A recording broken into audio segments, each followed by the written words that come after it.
It's marketing time! So mga ka-live chain, samahan nyo ako mamili ng mga gulay, ng ulam na i-stock natin for this week, diba? So narito tayo sa isang supermarket. Ayan, so kung makikita nyo, ayan ang mga prutas talaga, super sale siya ngayon. Merong 4 real, merong 3 real, may 5 real per kilo. So kung makikita nyo, iba't ibang klase ng prutas yan guys, okay? And ayan din yung mga kagulayan, dito na rin tayo bibili dahil one-stop market to, kompleto na siya. So iba't ibang gulay na Tagalog, iba't ibang gulay na Highlands also available here. So ayan guys, kung makikita nyo, ikaw na lang ang pipili ng gulay na kakainin mo. And beside from that things, pupunta rin tayo sa malapit na area also, dito na rin sa loob, ang fish market. So mayroon silang tindang iba't ibang klase ng fish.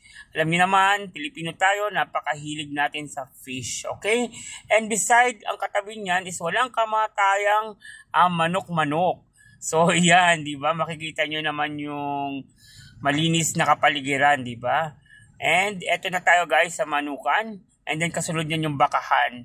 So yan lang guys. So mamaya tinitingnan ko lang muna kung ano yung mga mura para tayo ay makatipid palagi. God bless. Thank you so much.